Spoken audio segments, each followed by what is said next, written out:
Hello students, મારી YouTube channel physics by Rathod Sharma તમારું સ્વાગત છે. 11th સાયન્સની અંદર ચેપ્ટર નંબર 3ની અંદર આપણે લાસ્ટ એક પ્રસ્તાવનાની અંદર આપણે નિર્દેશ ફ્રેમની વાત કરેલી. યંત્રશાસ્ત્ર કે જેના બે પ્રકાર છે, કાઇનેમેટિક્સ અને ડાયનેમિક્સ, બંને સંયુક્ત રૂપે મિકેનિક્સ કહેવામાં આવે છે. અને છેલ્લે નિર્દેશ ફ્રેમની વાત કરેલી આપણે. હવે અહીંયા આપણે પ્રશ્ન ચાલુ કરીએ છીએ એક અગત્યનો, અને પ્રશ્ન છે પથ લંબાઈ. બરાબર? તો પથ લંબાઈ કોને કહેવામાં આવે છે? પથ લંબાઈ વિશે સમજાવો, આવું તમને પૂછે. જોકે પથ લંબાઈ અને બીજો શબ્દ આપણી સાથે છે, અને સ્થાનાંતર. બંને એક જ સરખા શબ્દો લાગે છે, પણ બંનેમાં બેઝિક તફાવત છે. ઓકે, તો પહેલાં પથ લંબાઈ અને સ્થાનાંતરને સમજતા પહેલાં આપણે એક આકૃતિ દોરી નાખીએ. એટલે આકૃતિ પરથી તમને ખ્યાલ આવશે કે પથ લંબાઈ હકીકતમાં શું છે અને સ્થાનાંતર શું છે. તો આવી એક સુરેખ રેખા છે, જેમાં આ આપણું ઉગમ બિંદુ છે O, જેને આપણે સંદર્ભ બિંદુ તરીકે પસંદ કરશું. ઓકે, પછી દરેકનું અંતર આપણે 40 મીટરનું નક્કી કરીએ છીએ.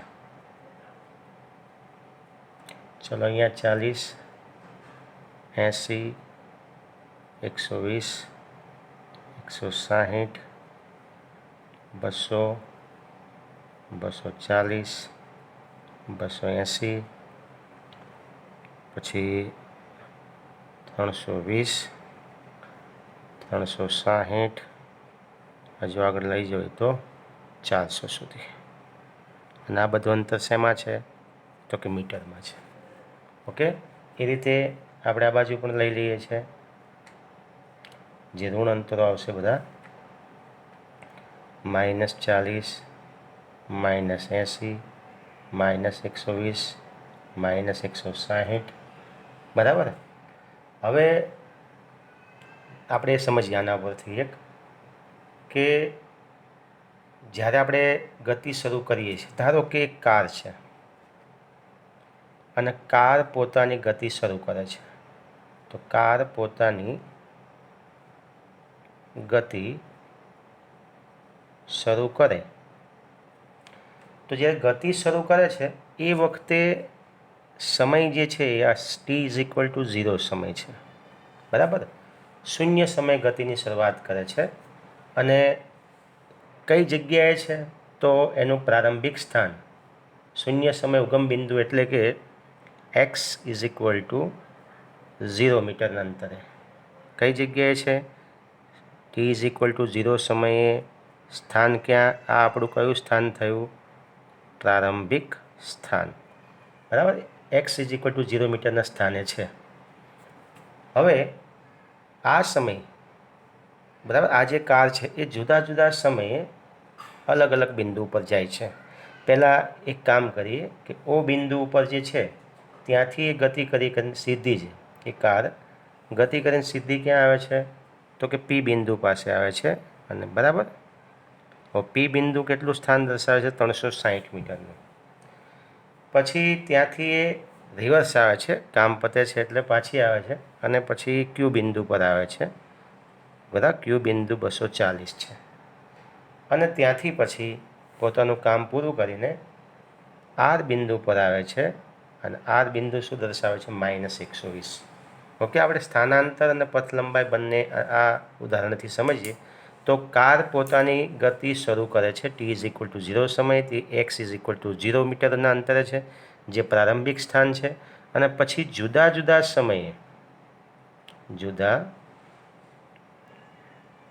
સમયે એ શું કરે છે? તો જુદા જુદા સમયે આ જે કાર છે, આ કાર એ પહેલાં ઓથી સીધી ક્યાં આવે છે? P બિંદુ પાસે. તો P બિંદુ જે કયું અંતર દર્શાવે છે? +360. પછી ત્યાંથી ક્યાં આવે છે? તો કે Q બિંદુ પર આવે છે. તો Q બિંદુ કેટલું દર્શાવે છે? +240. અને પછી ક્યાં આવે છે? R બિંદુ પાસે. તો અને R શું છે? તો R -120. સ્થાને આવે છે. ઓકે, જુદા જુદા સમયાકાળની ગતિ છે. એટલે સમજી લો કદાચ આ પ્રકારની ગતિ થઈ. ઓકે, અહીંથી આપણે શરૂ કરીએ છીએ. ચલો કે અહીંથી આ કારની ગતિ શરૂ થઈ. પહેલાં સીધી ક્યાં આવે છે? અહીંયા આવે છે, બરાબર, આ જગ્યાએ. અહીંથી પછી એ પોતે કાર શું કરે છે? યુટર્ન લે છે અને પાછી આવે છે આ જગ્યાએ. ઓકે, અને પછી આગળ ગતિ કરીને છેલ્લે ક્યાં આવે છે? તો આ જગ્યાએ આવે છે. તો આ રીતની એની ગતિ છે. ઓ બિંદુથી પહેલાં પી બિંદુ પાસે, પી બિંદુથી ક્યુ બિંદુ પાસે, અને ક્યુ બિંદુથી ક્યાં આવે છે? તો આર બિંદુ પાસે. તો પહેલું આ પી બિંદુ, પછી અહીંયા કઈ ગતિ આવે? ક્યુ, અને છેલ્લે ક્યાં આવે છે? અહીંયા આર બિંદુ પાસે આવે છે. તો આ પ્રકારની ગતિ છે. તો હવે આપણે વિચારીએ કે કારે કેટલું અંતર કાપ્યું હશે. તો પહેલાં તો જોઈ લઈએ કે શરૂઆતમાં એ સમજી લો કે ઓથી પી સુધી જાય છે. આપણે બંને સાથે સમજતા જઈએ કે પથ લંબાઈ કેટલી અને સ્થાનાંતર કેટલી. તો કાર છે ને, એ કાર ધન એક્સ દિશામાં ગતિ કરે છે. કઈ દિશામાં ગતિ કરે છે? ધન એક્સ દિશામાં ગતિ કરે છે. ઓકે, તો પહેલાં આપણે ઓથી પી બિંદુની વાત કરીએ છીએ. તો વાત કરીએ ઓપી ગતિ માટે, બરાબર, ઓથી પી સુધીની ગતિ માટે. તો ઓથી પી સુધીની ગતિ માટે પથ લંબાઈ કેટલી? તો આપણે જોઈ લઈએ. પથ લંબાઈ ઇઝ ઇક્વલ ટુ, પથ લંબાઈ કેટલી થશે? ઓપી. ચલો, ઓથી પી સુધીનું અંતર કેટલું છે? તમે જોઈ શકો છો કે અહીંયા 360 છે ને અહીંયા 0 છે. જો ના ફાવતું હોય તો આ રીતે તમે કરી શકો. 360 minus 0 is equal to 360 metre. તો આ તમને પથ લંબાઈ મળી. ચલો, સ્થાનાંતર કેટલું? તો સ્થાનાંતર પણ તમે જુઓ કે પદાર્થ પ્રારંભિક સ્થાનથી અંતિમ સ્થાન સુધી જાય છે. અહીંયા પ્રારંભિક સ્થાન ઓ છે, અંતિમ સ્થાન શું છે? પી છે. તો અહીંયા પણ શું આવશે? 360 minus 0 is equal to 360 metre. તમે જો આ બંને સરખા છે, મતલબ કે સમાન, ઓથી પી સુધીની ગતિ માટે. ઓકે, આપણે પથ લંબાઈની જો વ્યાખ્યા આપવી હોય તો પથ લંબાઈની વ્યાખ્યા શું આપી શકીએ? આપેલા સમયગાળામાં કોઈ પણ પદાર્થ વડે તેમના સમગ્ર ગતિપથ અથવા ગતિમાર્ગ પર કપાયેલું કુલ અંતર એટલે એની પથ લંબાઈ. મતલબ કે તમે ક્યાંથી ગતિ શરૂ કરો છો અને કયા કયા સ્થળે જાઓ છો, એ બધા જ જે કપાયેલું અંતર છે બધા જ સ્થાનો માટે, એ બધાનો સરવાળો એટલે પથ લંબાઈ. બરાબર? એટલે તમે જુઓ, પહેલાં તમે ઓથી ક્યાં જાઓ છો? પી સુધી. તો શરૂઆતમાં પથ લંબાઈ અને સ્થાનાંતર બંને સરખું છે, કારણ કે બંનેની ગતિ કઈ છે? અહીં લખવું પડે સ્થાનાંતર માટે ધન એક્સ દિશામાં. પછી આપણે વાત કરીએ છીએ ધન એક્સ દિશામાં. ઓકે, કારણ કે સ્થાનાંતર એ સદિશ રાશિ છે, પથ લંબાઈ એ અદિશ રાશિ છે. એટલા માટે પથ લંબાઈ માટે સ્થાન દિશા દર્શાવવી જરૂરી નથી. ઓકે, હવે આપણે કારને ઓથી પી સુધી લઈ ગયા, પછી પાછા ક્યાં આવીએ છીએ? હવે ક્યુ સુધી આવીએ છીએ. તો હવે શરૂ કરીએ આપણે ઓથી ક્યુ સુધીની ગતિ માટે. હવે ઓથી ક્યુ સુધીની ગતિ માટે પથ લંબાઈ કેટલી અને સ્થાનાંતર કેટલું? તો પહેલાં આપણે વાત કરીએ છીએ પથ લંબાઈ. ચલો, તો પથ લંબાઈ કેટલી હશે? તમે જુઓ તો પથ લંબાઈ એટલે મેં કીધું ને તમને, તમે જ્યાંથી શરૂ કરો છો ત્યાંથી માંડીને તમે ક્યાં જાઓ છો એ બધા જ અંતરનો સરવાળો. તો તમે શરૂઆત ઓથી કરો છો, પછી પી સુધી જાઓ છો, એટલે પથ લંબાઈ શું આવશે? ઓપી. પછી ક્યાં આવી ગયા તમે? તો ઓથી તમે ઓપી પછી ક્યાં આવ્યા? તો કે પીથી ક્યુ સુધી આવો છો, તો પી ક્યુ. બંનેનો સરવાળો. ઓપી કેટલા છે? તો કે 360 માઇનસ 0. ના ફાવતું હોય તો કરવું. પીક્યુ કેટલા છે? આ અંતર કેટલું છે? તો મોટા અંતરમાં નાનું અંતર બાદ કરી નાખો એટલે તમને પીક્યુ મળી જશે. તો 360. અહીંયા તમે જો ઓ પી બિંદુ ક્યાં છે? 360. ક્યુ બિંદુ ક્યાં છે? 240. તો 360 માઇનસ 240. ચલો સાદુરૂપ આપી દો. તો અહીંયા 360 પ્લસ 360માંથી 240 બાદ કરી નાખો એટલે તમને મળી જશે 120. ચલો બંનેનો સરવાળો કરો એટલે 480 તમને મળશે. ખ્યાલ આવી ગયો? તો આ 480 શું મળ્યું તમને? પથ લંબાઈ મળી ગઈ ઓથી ક્યુ ગતિ માટે. પણ સ્થાનાંતર કેટલું? સ્થાનાંતર તો સ્થાનાંતર તમે જોઈ લો. સ્થાનાંતર એટલે અંતિમ ગતિની અંતિમ પરિણામી સ્થિતિ. તમે શરૂઆત ક્યાંથી કરો છો? તો આ આપણું શું છે? પ્રારંભિક સ્થાન. પછી ઓથી પી માટે આ અંતિમ સ્થાન હતું, આ પ્રારંભિક સ્થાન હતું. પણ ઓ ક્યુ ગતિ માટે ઓ પ્રારંભિક સ્થાન અને અંતિમ સ્થાન શું છે? ક્યુ છે. તો પછી સ્થાનાંતર માટે શું આવે? તો સ્થાનાંતર માટે આવશે અંતિમ સ્થાન માઇનસ પ્રારંભિક સ્થાન. ચલો અંતિમ સ્થાન કયું જોઈ લો તમે અહીંયા. તો ઓથી ક્યુ સુધીના અંતર માટે અંતિમ સ્થાન ક્યુ છે અને પ્રારંભિક સ્થાન કયું છે? ઓ છે. તો સ્થાનાંતર માટે આપણે આ અંતર જોઈએ. અંતિમ સ્થાન માઇનસ પ્રારંભ. તો આને શું કહેવાય? સ્થાનાંતર. પથ લંબાઈ એટલે અહીંથી આ ઓપી અને પછી પીક્યુ. ઓપી અને પીક્યુ એટલે આ બધાનો સરવાળો પથ લંબાઈ માટે. એટલે સ્થાનાંતર માટે અંતિમ સ્થાન ક્યુ, પ્રારંભિક સ્થાન ઓ. તો ક્યુ કેટલા છે? 240 અને પ્રારંભિક સ્થાન કેટલા? 0 છે. તો અહીંયા તમે લખી શકો છો 240 માઇનસ 0. મતલબ કે તમારું સ્થાનાંતર થયું 240 મીટર. કઈ દિશામાં? ધન એક્સ દિશામાં. ઓકે. તો અહીંયા તમે જોઈ શકો છો કે પથ લંબાઈ વધી, સ્થાનાંતર શું છે? ઘટે છે. હવે આપણી છેલ્લી ગતિ છે કે આપણે શરૂઆત ગતિ ક્યાંથી કરી? ઓથી પી સુધી, પીથી ક્યાં? અહીંયા ક્યુ સુધી, અને ક્યુથી ક્યાં જઈએ છીએ? આર સુધી. તો હવે આપણે વાત કરીએ છીએ અહીંયા કે ઓથી આર સુધીની ગતિ માટે. ઓથી આર સુધીની ગતિ માટે જો વિચારીએ આપણે તો પથ લંબાઈ. ચલો પથ લંબાઈ કેટલી આવશે? તો કે પહેલાં ઓપી, પછી પી ક્યુ, પછી ક્યુ આર. ચલો ઓપી પ્લસ પી ક્યુ પ્લસ ક્યુ આર. ઓપી કેટલા છે? તો કે 360, આપણને ખબર જ છે. પી ક્યુ કેટલા છે? 120. અને ક્યુ આર કેટલા છે?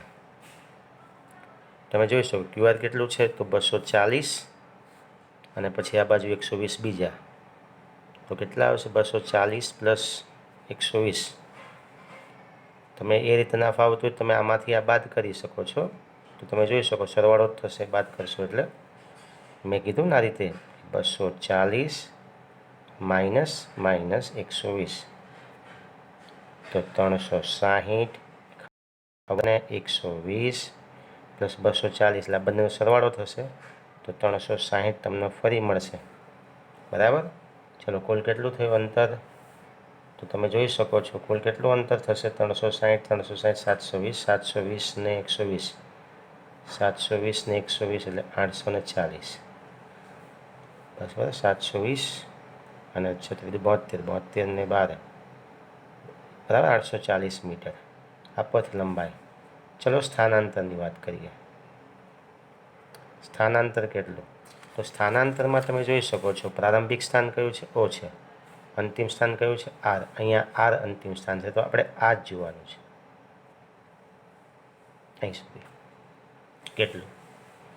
તો તમે જોઈ શકો છો સ્થાનાંતર એટલે અંતિમ સ્થાન, બરાબર, અંતિમ સ્થાન માઇનસ પ્રારંભિક સ્થાન.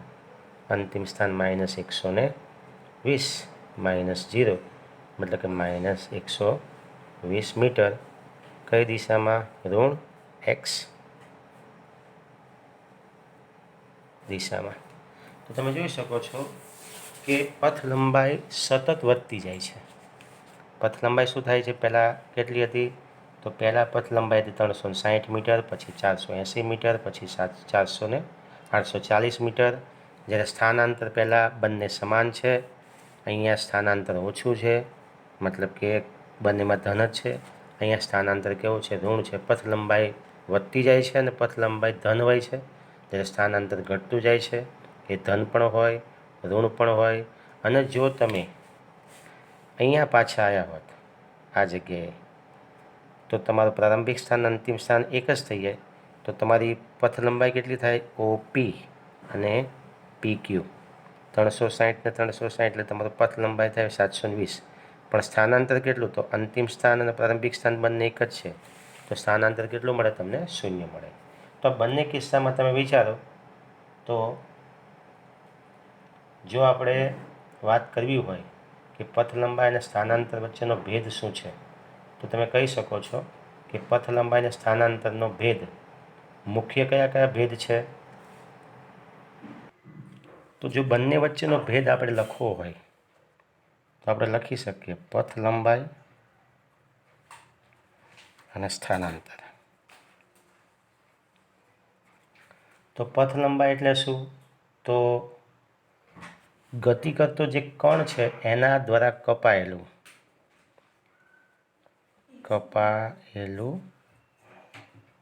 સાચું અંતર, બરાબર.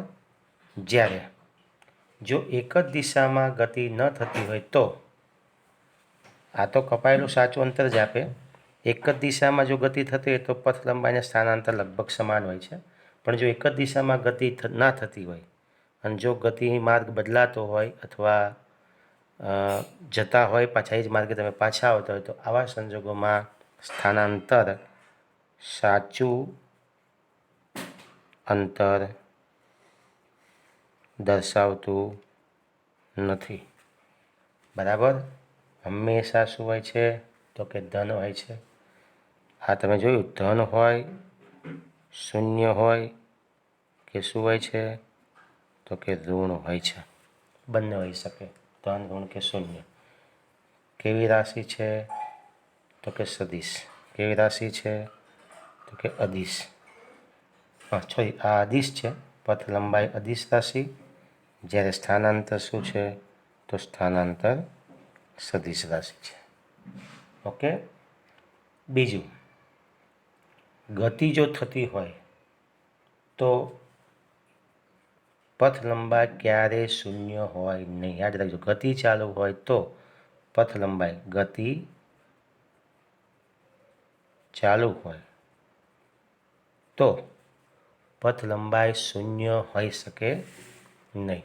તો નીચે લખીએ આપણે, પથ લંબાઈ શૂન્ય ના હોય. ગતિ ચાલુ હોય તો પથ લંબાઈ શૂન્ય ન જ હોય, બરાબર. અહીંયા ગતિ થતી હોવા છતાં શૂન્ય હોઈ શકે છે, શૂન્ય હોઈ શકે. ક્લિયર? બીજું, જો ગતિ સુરેખ ન રહેતી હોય, જો ગતિ સુરેખ એટલે તમે જાઓ છો, બરાબર છે, આ માર્ગે આમ ગયા તમે, પાછા આવો છો, મતલબ કે યુ ટર્ન લો છો, અથવા તમે કોઈ પણ માર્ગે સુરેખ ગતિ ના રહેતી હોય તો એવા સંજોગોમાં પથ લંબાઈ ગ્રેટર ધેન શું હોય? સ્થાનાંતર. જો ગતિ સુરેખ ના રહેતી હોય, મતલબ કે સુરેખ હોય તો બંને સમાન જ હોય, પણ સુરેખ ના રહેતી હોય તો એવા સંજોગોમાં પથ લંબાઈનું મૂલ્ય સ્થાનાંતર કરતાં વધુ જ હોય છે. બંનેમાં કિસ્સો સમાન છે, કોમન છે, બરાબર. બીજું કે પથ લંબાઈ જે છે એ પથ લંબાઈ પરથી દરેક વખતે પદાર્થનું અંતિમ સ્થાન નક્કી ના થઈ શકે, જ્યારે સ્થાનાંતર પરથી થઈ શકે છે. કારણ કે સ્થાનાંતર એ પ્રારંભિક સ્થાન અને અંતિમ સ્થાન વચ્ચેનું લઘુત્તમ અંતર છે. ખ્યાલ આવ્યો? લઘુત્તમ સ્થિતિ. એટલે તમે કહી શકો છો કે પથ લંબાઈ એ પદાર્થે કાપેલા ગતિપથની કુલ લંબાઈ છે, જ્યારે સ્થાનાંતર એ ગતિની અંતિમ સ્થિતિ દર્શાવે છે. હું જે બોલું છું ખ્યાલ આવે છે તમને?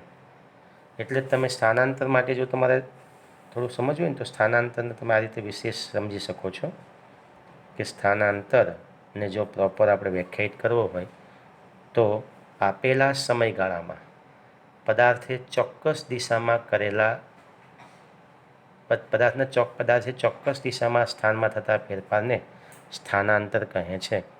આપેલ સમયગાળામાં ચોક્કસ દિશામાં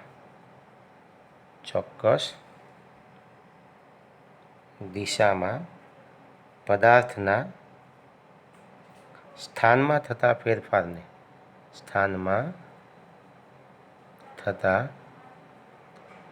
ફેરફારને શું કહેવાય? તો સ્થાનાંતર કહે છે. આપેલા સમયગાળામાં ચોક્કસ દિશામાં પદાર્થના સ્થાનમાં થતા ફેરફારને શું કહેવાય? સ્થાનાંતર કહેવાય. હવે સમજી લો કે t1 સમયે તમે પ્રારંભિક સ્થાન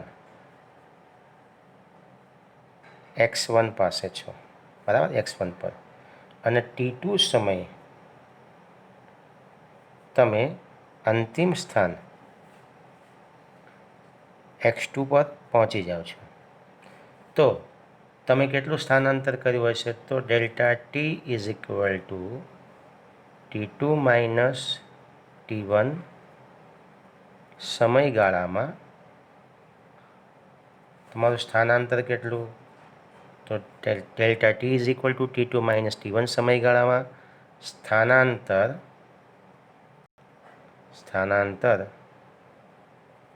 delta x is equal two અંતિમ સ્થાન માઇનસ પ્રારંભિક સ્થાન, અંતિમ સ્થાન x2 માઇનસ x1. તો આ સ્થાનાંતર શોધવા માટેનું સમીકરણ છે. તમે એને આ રીતે વ્યાખ્યાયિત કરી શકો છો, બરાબર.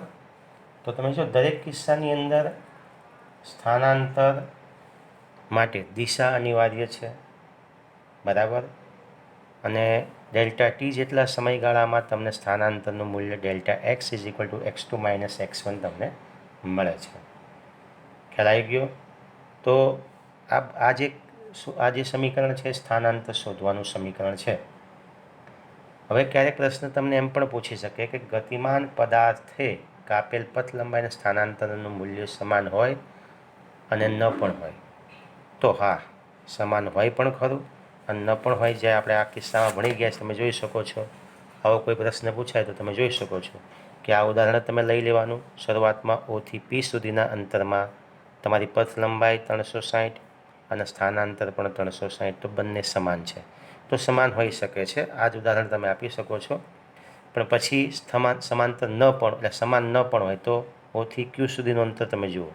તો O થી Q સુધીના અંતરમાં, O થી આ સુધીના અંતરમાં, આ બધા અંતર માટે તમે જુઓ તો સ્થાનાંતરના પથ લંબાઈ સમાન નથી. તો આ ઉદાહરણને તમે બહુ જ વ્યવસ્થિત રીતે, આપણે પીડીએફ, હું તમને જે પીડીએફ મોકલવાનો છું એમાં બહુ જ વ્યવસ્થિત રીતે એનું વિવરણ કરેલું છે, એટલે તમે ધ્યાનથી એને સમજી શકશો. તો આમ તમે જોઈ શકો છો પથ લંબાઈ અને સ્થાનાંતર બંને સમાન હોય છે પણ ખરા અને ન પણ હોય. પણ એક વસ્તુ નક્કી છે કે સ્થાનાંતર ક્યારેય પથ લંબાઈ કરતાં વધારે ના હોય. ખ્યાલ હું જે બોલું છું, સ્થાનાંતર ક્યારેય પથ લંબાઈ કરતાં વધારે ના હોય. પથ લંબાઈ વધુ હોઈ શકે છે, સ્થાનાંતર અને પથ લંબાઈ સમાન હોઈ શકે છે, બરાબર. એટલે બહુ સામાન્ય સ્થિતિમાં લખવું હોય તો આપણે આવું એક લખી શકીએ કે પથ લંબાઈ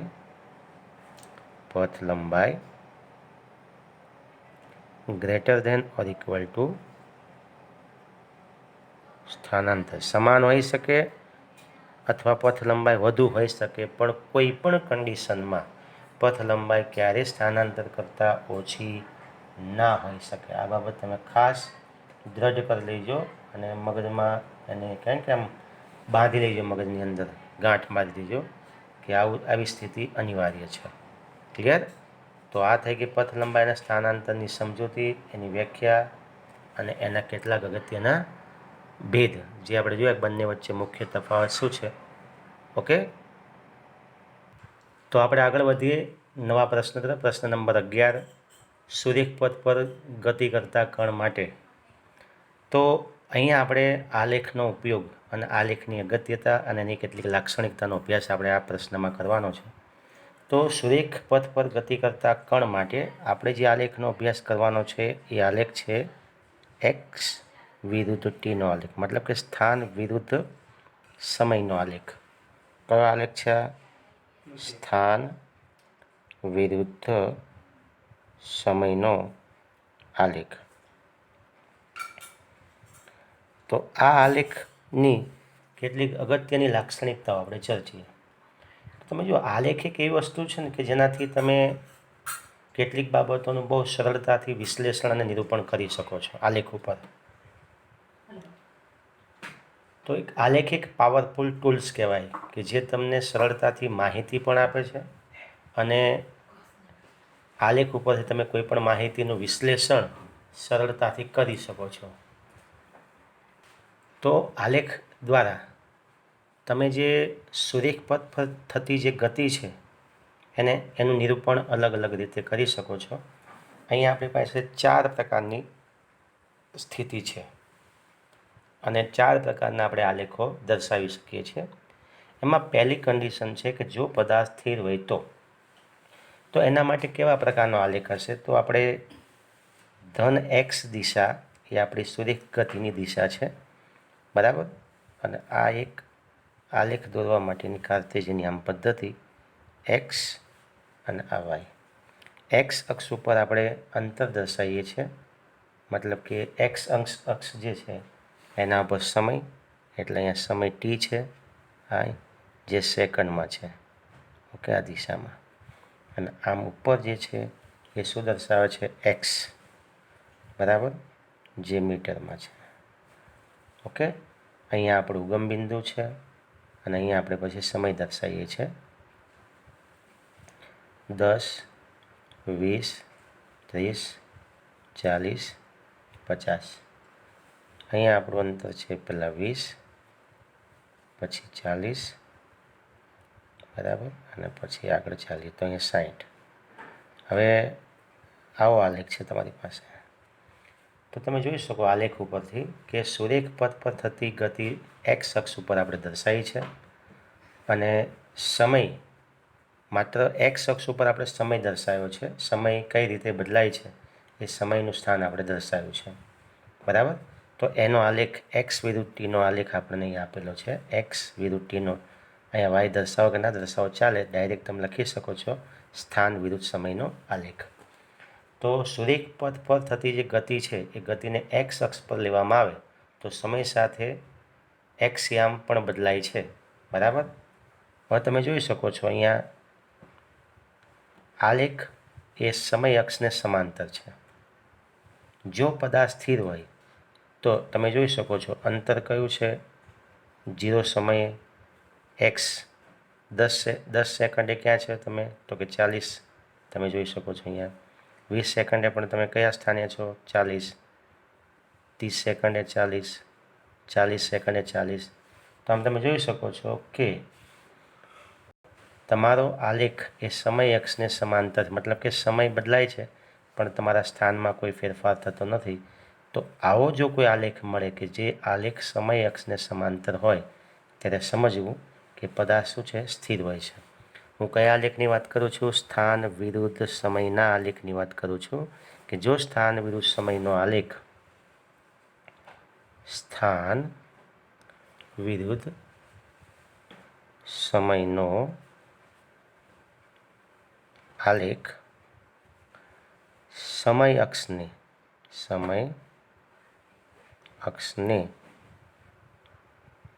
સમાંતર હોય તો, બરાબર. સ્થાન વિરુદ્ધ સમયનો આલેખ, આ સમય અક્ષ છે આપણો, જે એક્સ અક્ષ ઉપર આપણે દર્શાવ્યો છે, અને આ આપણો આલેખ છે. તમે જો બંને સમાંતર છે તો સ્થાન સમયનો આલેખ સમય અક્ષને સમાંતર હોય તો પદાર્થ શું હોય છે? તો પદાર્થ સ્થિર હોય છે, બરાબર, ગતિમાં હોતો નથી. આ પહેલો આલેખ, મતલબ કે આ પ્રકારનો આલેખને જોતાં તમને ખ્યાલ આવી જાય કે અહીંયા પદાર્થ શું છે? સ્થિર છે, અને કયા સ્થાન ઉપર સ્થિર છે એ પણ તમે જોતાં જ કહી શકો છો. પછી બીજી બાબત કે બીજો આલેખ છે અચળ વેગથી ધન દિશામાં, અચળ વેગથી કઈ દિશામાં? ધન દિશામાં. તો તમે જોઈ શકો છો, આપણે એક આલેખ આવો દોરી નાખીએ. આ પણ સ્થાન વિરુદ્ધ સમયનો આલેખ છે, એક્સ મીટરમાં અને ટી સેકન્ડમાં. જો આવો તમને કોઈ આલેખ મળે, બરાબર, જે સતત આ રીતે સુરેખા હોય અને સતત ચડતો જતો હોય, તો આવા કન્ડિશનમાં તમે જોઈ શકો છો કે અહીંયા પદાર્થનો વેગ કેવો હશે? અચળ. અને કઈ દિશામાં? ધન દિશામાં. તમે જો સતત વધે છે, બરાબર. આને નિયમિત ગતિ પણ કહેવાય. કઈ ગતિ કહેવાય? નિયમિત ગતિ. મતલબ કે આલેખ ઉપરથી તમે કહી શકો પદાર્થ નિયમિત ગતિ કરે છે કે અનિયમિત. જો તમારી ગતિ નિયમિત હોય તો તમારો આલેખ ઉગમ બિંદુમાંથી પસાર થતી સુરેખા હોય છે અને એનો વેગ કેવો હોય છે? અચળ હોય છે. ખ્યાલ આવ્યો? અહીંયા તમે કહી શકો કે સમયના એક સરખા ગાળામાં પદાર્થ એક સરખો અંતર કાપે છે.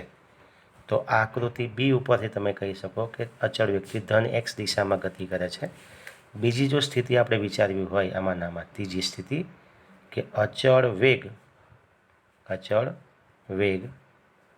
ઋણ દિશામાં.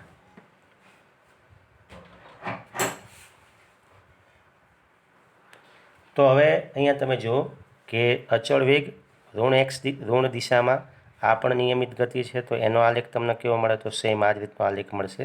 પણ અહીંયા આલેખ તમને જે મળશે એ કેવા પ્રકારનો છે? તો અહીંયા એક્સ મીટરમાં, ટી સેકન્ડમાં, અને આ આલેખ તમને આ પ્રકારનો મળશે. તો આલેખ તમને સુરેખા જ મળશે, પણ અહીંયા સમયના એક સરખા ગાળામાં તમારા વેગમાં થતો ઘટાડો કેવો હોય છે? એક સરખો હોય છે.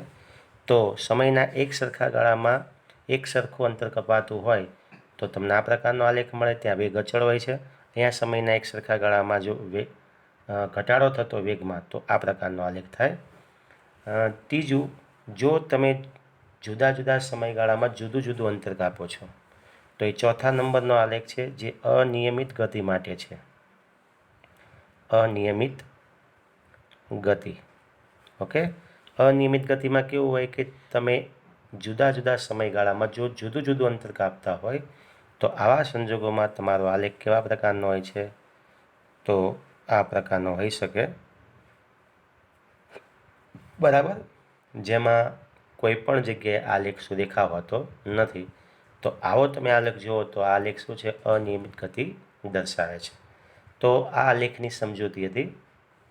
મોટાભાગના બાબતો જો સમય અક્ષને સમાંતર હોય તો પદાર્થ સ્થિર, જો ધન દિશામાં વધતો જતો હોય તો અચળ વેગ ધન એક્સ દિશામાં નિયમિત ગતિ માટે, અચળ વેગ ઋણ એક્સ દિશામાં, અને જો આવો અનિયમિત ચડાવ ઉતારવાળો આલેખ તમને મળે તો એનો મતલબ છે પદાર્થ અનિયમિત ગતિ કરે છે અને સમયના જુદા જુદા સમયગાળામાં જુદું જુદું અંતર કાપતો હોય તો એનો આલેખ આ પ્રકારનો હોય છે.